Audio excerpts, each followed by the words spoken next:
All right, we are live. Hey, where's Sam at? We're missing someone. Shit, let's go get him. It's time, Sam, come on. Oh, shoot, sorry. I thought you were on vacation still. No, I was working, sorry, I got caught up in the rigmarole. You prepare for this for a long time. I do. I was preparing as we were going live. You know, when I was walking in the building outside, I ran into Bryan Hubble, and he said, "Are you going up to do your talk show?" Yeah, we're going to do our talk show. This is a talk show, I think, what is it called, like a PodTube? Like a podcast on YouTube, a PodTube? I don't know if that's a thing or not, but we're going to make it a thing. I've never heard of that before. Ucast. Ucast? What do you want to call it, Tammy? I don't know, we need couches. Couches. If it's a talk show, absolutely. That is true. I want to be on a famous couch. Yeah. Yeah. And coffee. Yes. There you go. Good. I used to watch Donahue, Phil Donahue. Do you remember him? Nope. No one on here I does. don't know if he's still alive. Brian, making us look real. Okay, well, all right. What's up, guys? Thanks for joining us. We got 10 people out there already, so thank you. This is Lucas Walls, Sam Prim, Bryan Schroeder, and Tammy Wickley with us today.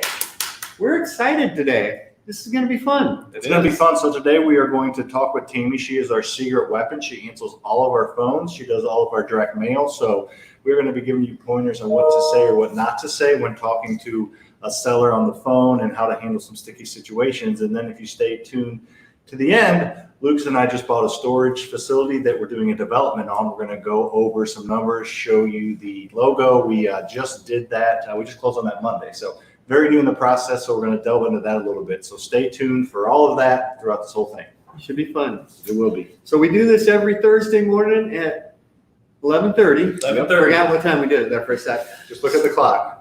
Thanks. So always come back and join us. We appreciate you guys joining us. You know, we love questions, comments, feedback. So what's up, EJ? Throw your questions, your comments, feedback in the chat room. Sam will blow it up so you can see it nice and big. Do my best to interrupt Bryan in the middle of a thought and conversation. It makes it fun and entertaining that way. But we have a real estate investment business here in the St. Louis area. We do some flipping. We're going to do about 180 houses this year. Mm-hmm. I think we're on track, even in the middle of a pandemic. Yep. We got a hard money lending business. We got a rental portfolio, mostly single family houses, but some apartments And some storage and units. some storage units. Storage unit. We now are up to 88 storage units. That's actually a lot. Yeah, until we build 100 more, which we'll talk about here in a second. You can have more storage units than how, Yeah. doors or whatever you want to. Actually, I think 78 storage units. Sorry, 78. Gotcha, you're right. 78. But yeah, we're about to build 100 more and some boat and RV storage. But we'll get into that after we do our secret weapon, Tammy.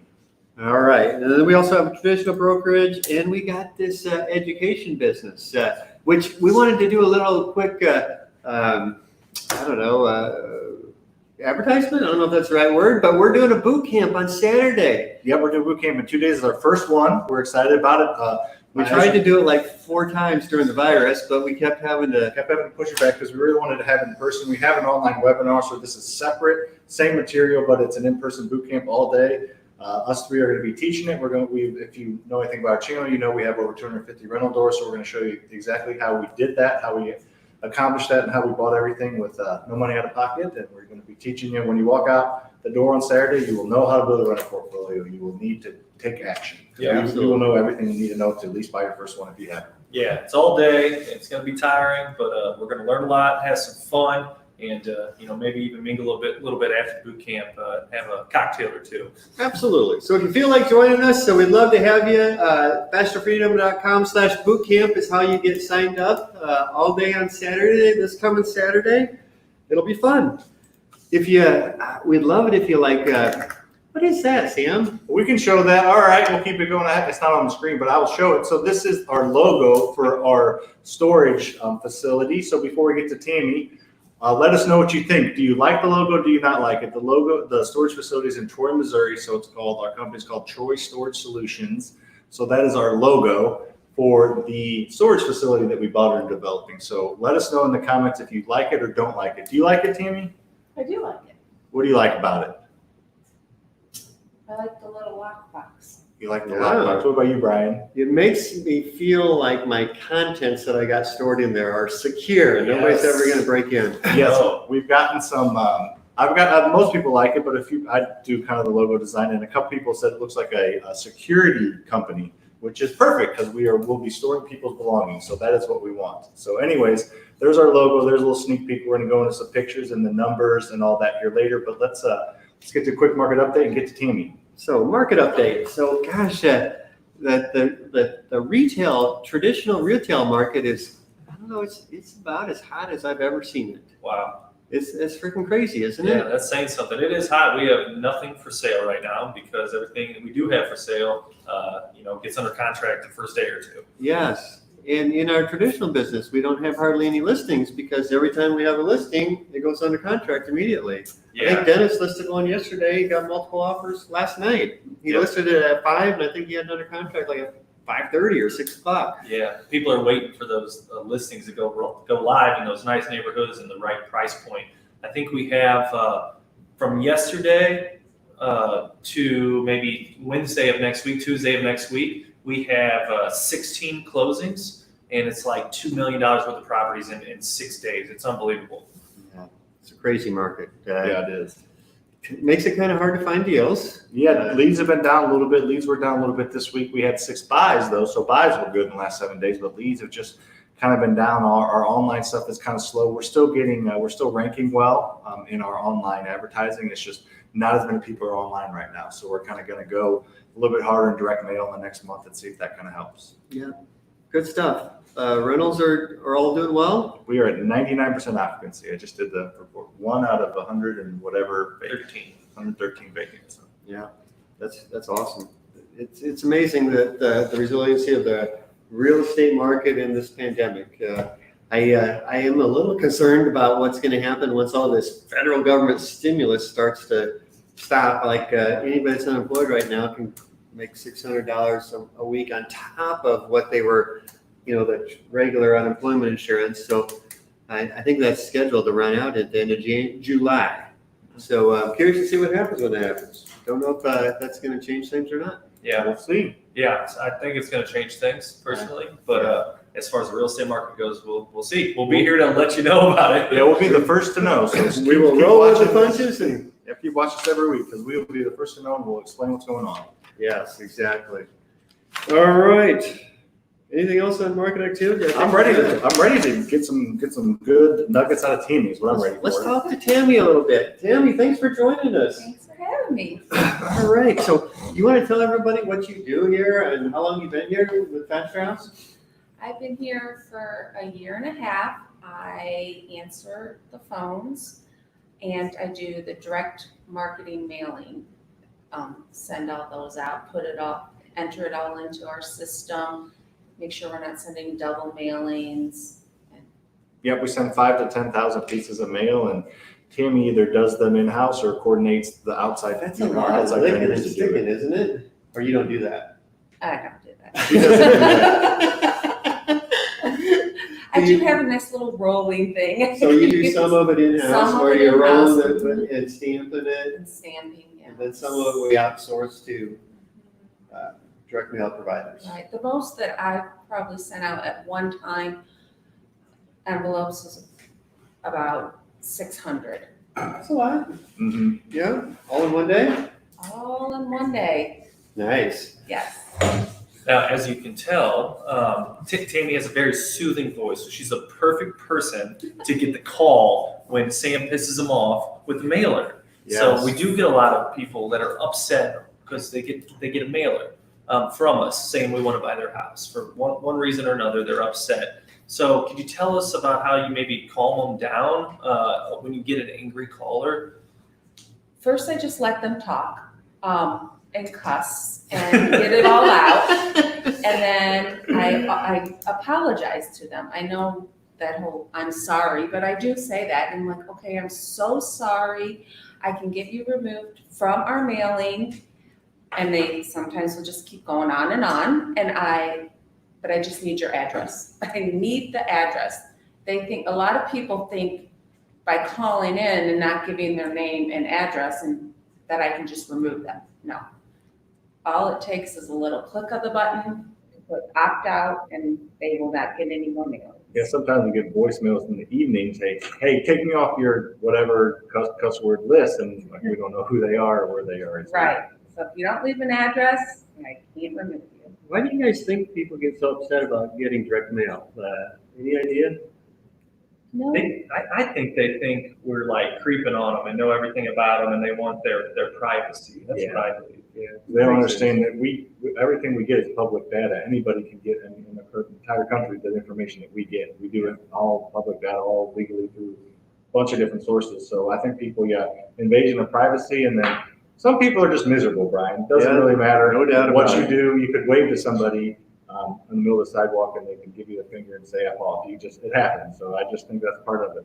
Yeah, and I think our direct mail is a little different than a lot of different companies because we are, I guess, trying to sell something, but really we're trying to buy something and give them money, give them cash. Yeah. So, it's hard for me to understand sometimes why people are upset, but I do get it in certain situations, absolutely.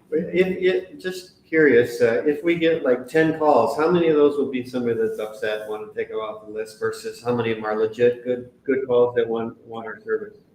Out of 10, Yeah. we might get one. One out of 10. Yeah, it's not a maybe. ton, right? Yeah. It's not. So majority of I them are. actually, knock on wood, haven't had any upset callers in probably over a month. It might be like Good. it might be more like 1 out of like 50 probably, right? Not even Right, one I out would of 10. say that. 1 out I got of it, 50, yeah. yeah. It's, It's not that many then. it's not that many, but some of them are good ones when they call. And you remember when they do. Oh, What's yeah. what's your favorite story for somebody calling in that was pissed at us? This guy called in and he kept cussing at me, and I told him I was gonna hang up. And then he threatened that he was going to come in with a siding cutter I remember that. if I did not remove him from the list. But he still wasn't giving me his address. That's a heck of a weapon to threaten somebody. Yeah, exactly. I actually had to look that up. What does this look like? How dangerous is this? Yeah, and sometimes people will they'll take our mailer and they'll write a letter, wrap it in them, and then put on a postcard, and even sometimes send 2 stamps because it's heavy. Like they spend a half an hour out of their day to tell us to take them off the list or, be mad or mean to us about it. And it's like, wow, you literally had that much time in the day, take an hour to tell us to screw off. It's kind of entertaining. You remind me of something that we haven't done this for a long time. It was before any of you guys are here, but one time we tried so many different direct mail things over the years. But one time years ago, we had this brilliant idea to put a $1 bill in every piece of mail that we sent out, and we did it for a little while. We definitely got some reactions and some calls on it. But I remember one guy mailed us back the $1 bill. That's how mad he was. That is crazy. Oh, that's good stuff. So one of the things that I think is super important when somebody calls in is you are the first contact that they have with Astor House. And one of the things that you do is build rapport with them. Can you talk through how you do that and kind of what the steps are that you do when somebody calls in? I can tell by the tone of their voice what kind of call it's going to be. Is this person going to be a talker that wants me to care about what's going on in their life, or is this person not, just wants to give me their information, be done? So the key is to really listen and pay attention to the person on the other end of the phone. So it just depends on what kind of call. If it's somebody who's sad because they lost a parent or grandparent and they're now inherited this property and they need to sell it, so you have to listen and show kindness and just be nice. Yeah, some of them are emotional, some of them treat like a business transaction, Yes. and are, don't want to answer. So it's your job to do your best to just mirror whatever they're doing, right? If they don't not answer questions, you don't need to ask them 100 questions. You just need to ask them the pertinent questions. But if they're opening up and answering questions, right, you kind of feed into that a little bit. Yes. Okay. Mm-hmm. And I'll ask questions like, where are you going if they're moving on? Or I'm sorry, are you off, your siblings off from in-state? Different. You just can feel it out, but you have to be willing to listen and not be in a rush to get off the phone. So what you do for us, Tammy, is so important because you represent our whole company and you talk to more people than anyone in our company does, probably times 10. So it's incredibly important to have somebody as talented and skilled as you in this position. And it's not just for real estate. It's not a flipping thing. It's not a rental thing. It's a business thing. You know, customer service and inside sales is extremely important. And I think you do an awesome job. Thank you. You do a very So- good job. Do you use a script and you have certain questions that you try to get from people, or can you talk through that a little? I do have questions, you know, like their name, address, phone number. I'll ask about the condition of the property. And sometimes that can be touchy. So when I know that they grew, a lot of people either grew up in this house or this is their family house. It's a home. Yeah. It's their childhood memories are in this house. And so by what we might think, or I might think, oh, does the kitchen need to be redone? You can't say that. Yeah. Just say, okay, so what kind of repairs do you think need to be done in the home? And I always say, I'm not talking the flooring, new flooring and new paint. I'm talking anything major. Do you know, is there a crack in the basement that water has come in?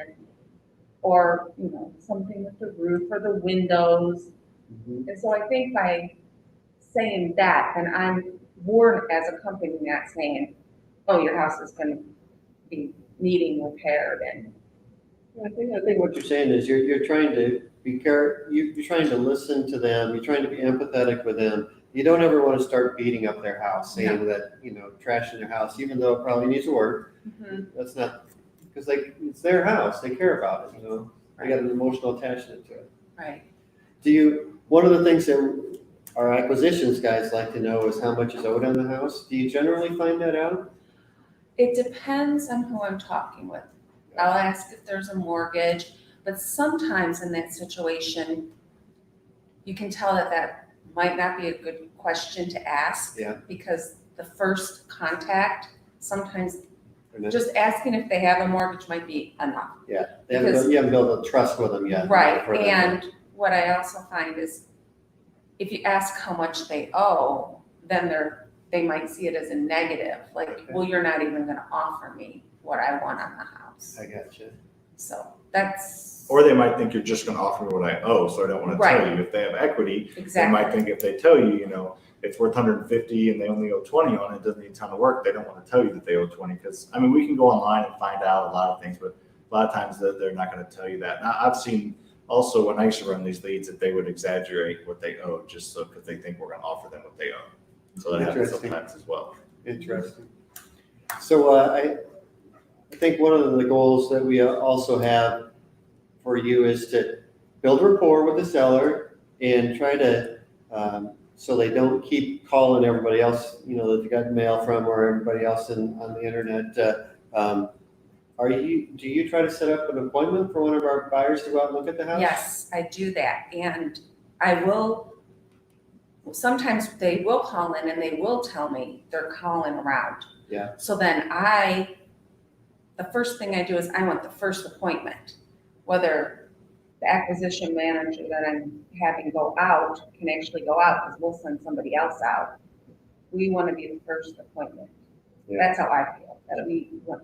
You want to get them to stop calling around. Right. Too. Yes. You know, set that appointment, and then normally our guys can get there super quick. So just to kind of illustrate how this works, a lead call comes in, Tammy takes it, talks to them, listens to them, finds out as much as she can about the property, and then does either sets an appointment for one of our acquisition manager, or does a warm transfer to one of our acquisition manager to then call and set up the appointment. We like to stop them calling if possible, because a lot of times they're going to go online and they're going to call the first 5 or 6 people they see that they research online. But if Tammy can connect with them and set an appointment, maybe they're at call 2 or 3, maybe they'll be like, oh, I like them and I got a strong appointment. Let's see what they have to say before I call the rest of the people on the list. Because a lot of times they don't want a ton of people in there. Some of them do, Yeah. but we'll take the chance that if Tammy can connect and set the appointment, there is a chance that we can kind of stop their chain of calling 20. That's what I do as Yeah. a consumer. That's Yeah. exactly what I do. Yeah. Makes sense. Does make sense. Yeah. So do you ever get calls and you kind of build a little bit of relationship while you're building rapport?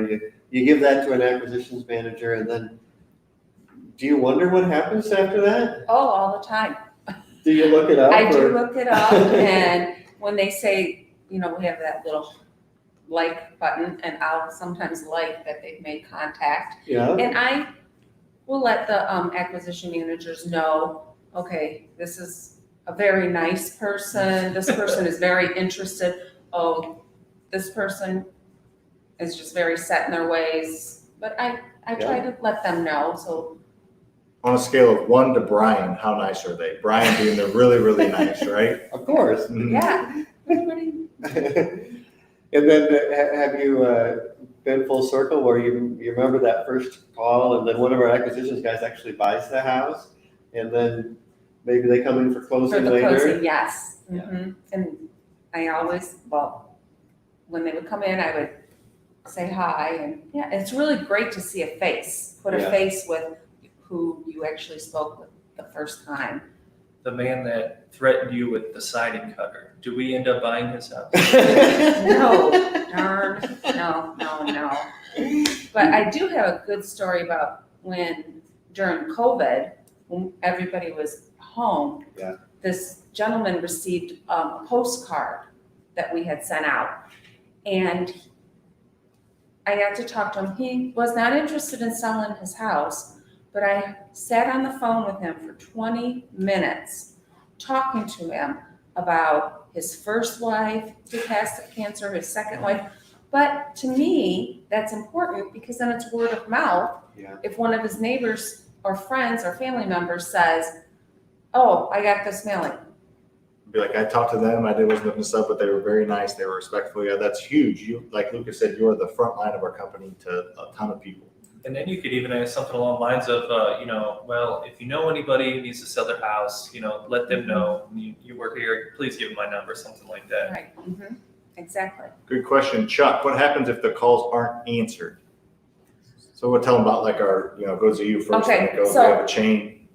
Right now, I'm up here doing this, and so we have our backup phone answerers, and they're all trained, they all are fabulous, and they know all the questions to ask, and so they'll cover the phones when I'm not at my desk.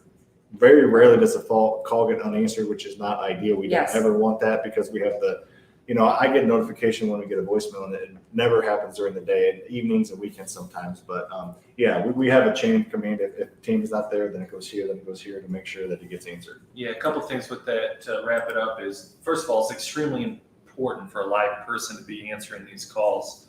So we have an office, and we're blessed to have an office, and we have a live person that's actually on our team answering. So that's the best. But a lot of people use like an answering service or something like that. But Tammy's here, 8:30 to 5 normally. Yes. So anything outside of that does go to our voicemail, right? Though, and on the weekends. So and then, what is your process of getting back with those voicemails if it's after hours or on the weekend?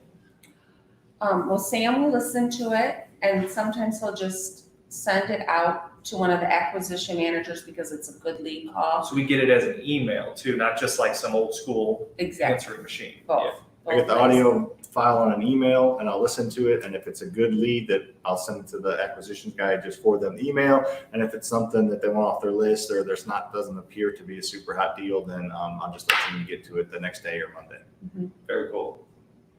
Awesome. Good stuff. That was awesome. You got anything else you want to share with us, or you want to stick around to hear about the self-storage? Sure. And if anybody's out there, they want a Tammy, you can't have this Tammy, but there's a service called Call Porter out there. There's a live answering service for real estate investors. Yep. Friends of ours, Justin and Ryan Dossi own it.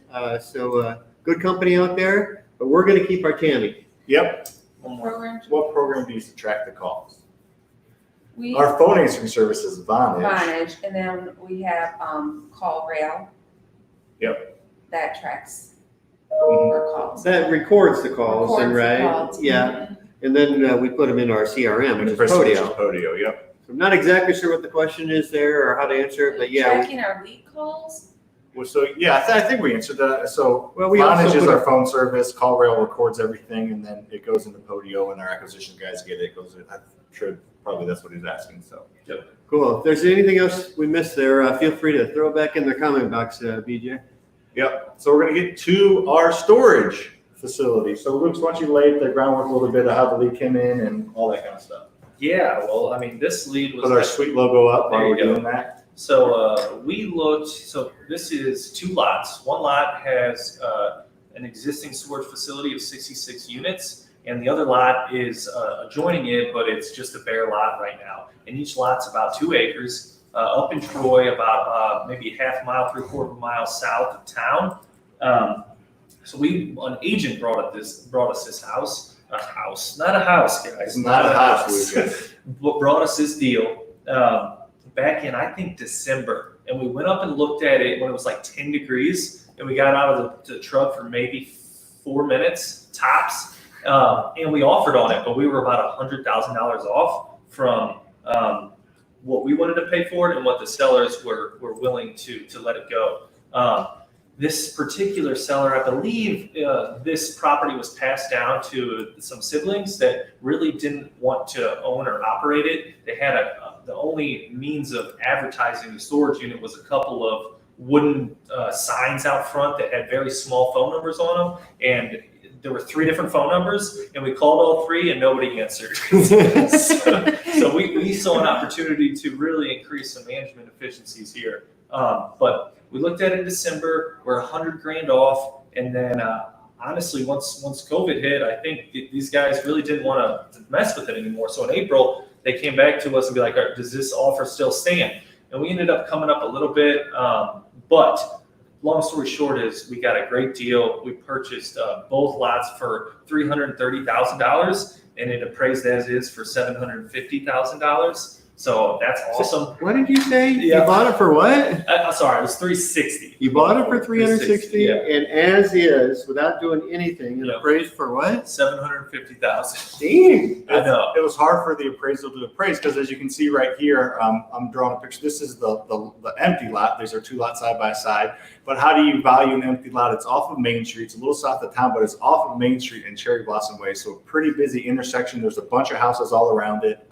So how do you value that? There wasn't a bunch of comps in the area, so he just went with what he thought. And then the other part of the lot, what we bought is the second lot right here, which these has, it looks like a few buildings have been added onto over time, but 3 buildings with 66 units.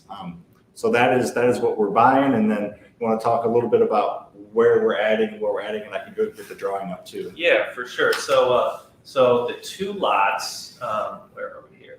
The 2 lots are, like Sam said, is this rectangle right here with our existing buildings, and then this bare rectangle right here, this tract of land. So there's a lot of brush over here that's about, Bryan Hubble, our operations manager, was saying it's over his head is how tall that is. And then down here on this part of land, it kind of all drops off really quick. So it's not very flat. So our plan is to flatten this as much as we can after we clear the brush and make as much usable land on these 2 lots as possible. And after we do that, we're going to build an 80-foot long building right here, a new building, and then a 125-foot building long building right here. So with that, it's an extra 50 something units. So that's our plan for the northern lot. The southern lot, we're going to create a parking lot, essentially, of gravel, and have maybe 15 by 40 foot long spots for trailers, boats, and RVs. And we're going to have 1 row that's actually covered right here, like a big carport. So about 50 spots of that, and then 50 new storage units. So about 100 plus more revenue options there. So it's pretty cool. Anything else you want to show on that or talk I don't about think that? so. You can bring on the plot line drawing just real quick, just so they can kind of get a feel for Yeah, what we're it's not the most clearest thing in the world, but we will give it a go.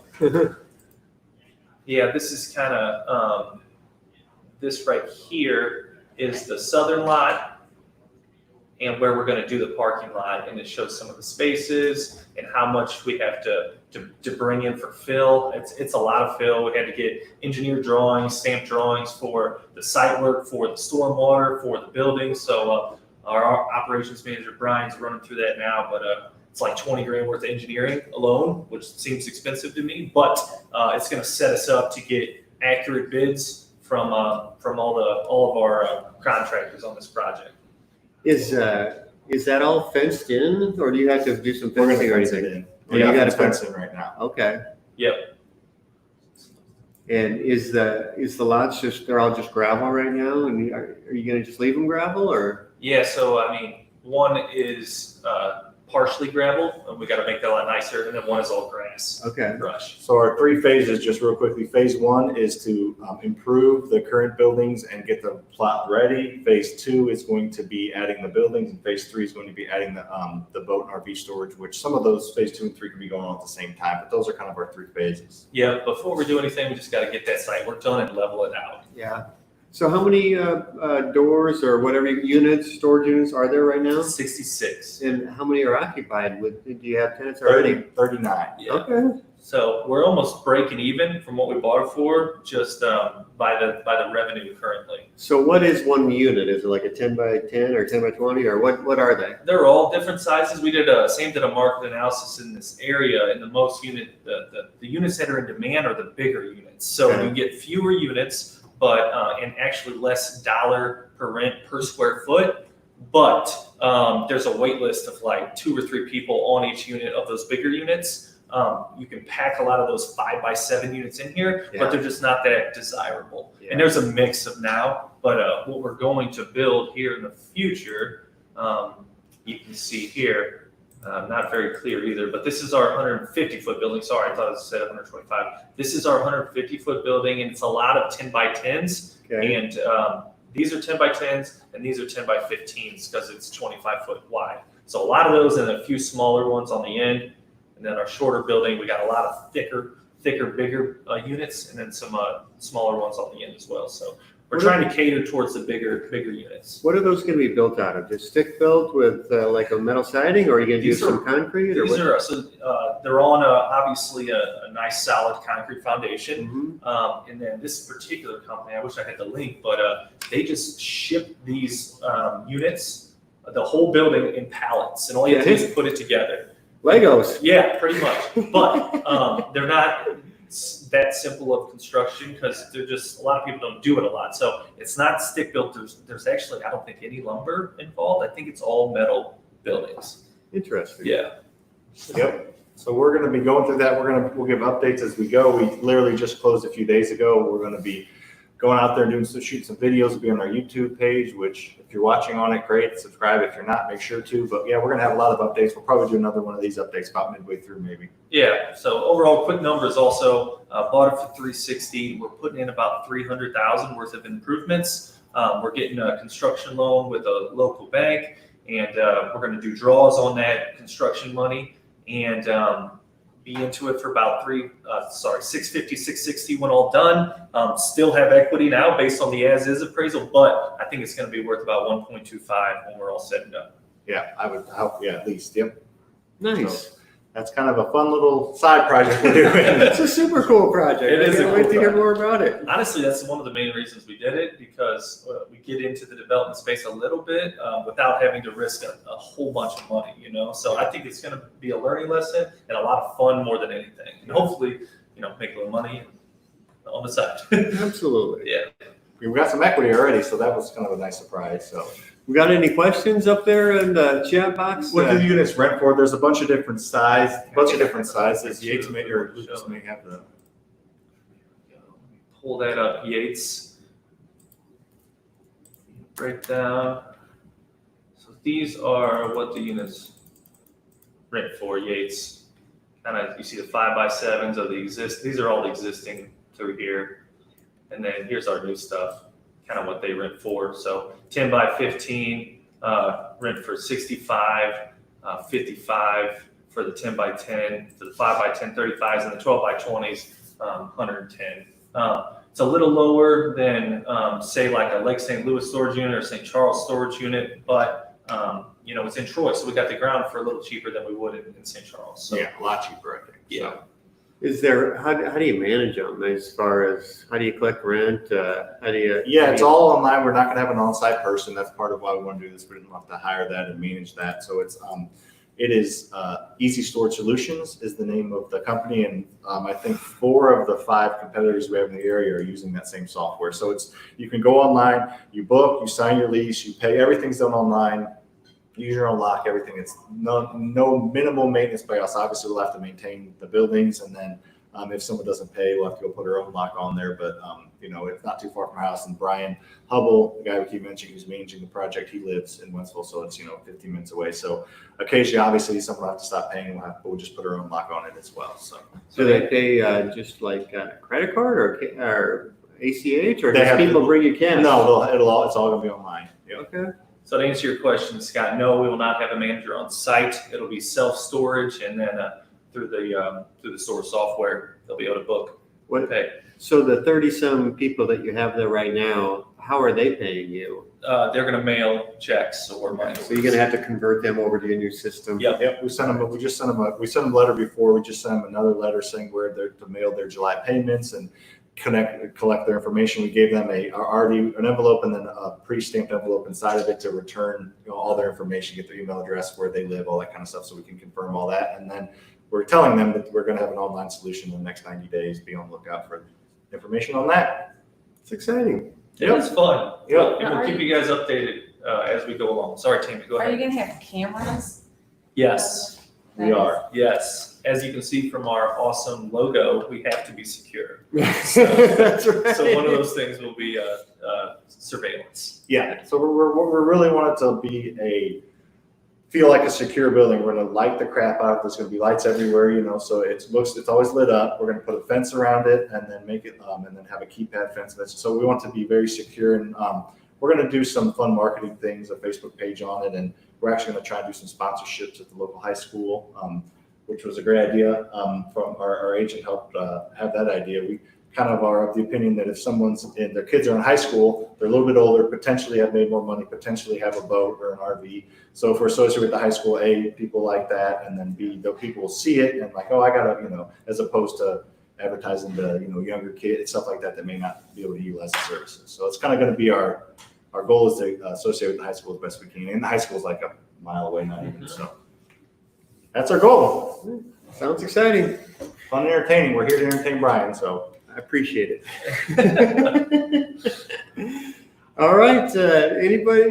We got anything else anybody wants to cover today, or should we wrap it up? I think we're good. Just if you have not, please like and subscribe to our YouTube channel and all our stuff on social. Go to our website if you're interested in us helping educate you or get you to the next level in your real estate career.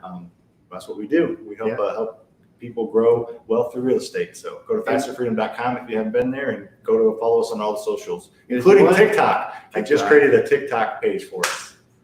Oh, no. I don't know what that means, but doesn't sound like it's good. We'll see. And if anybody wants to come to our cash flow creation boot camp on Saturday, 2 days. it's going to be a lot of fun. The 3 of us will be there all day. What does that say? Learning more about rental cars? Call Sam. Oh yeah, call Sam. Call or text me, and I can tell you about the boot camp, or go to FasterFreedom.com/bootcamp, and then give you information on that. It is our first one. It's extremely low priced. Not to pressure you, but it's not going to be that cheap again. So if you have any interest, go on Saturday. And no fake educators. Only people educating that do it. That do it right now. Right Not that now. have done it 20 That's years right. ago. They do it right now. And are growing. Exciting. We'll be back next Thursday, 11:30 for another live stream. We'll see you guys then. Everybody say thanks, Tammy.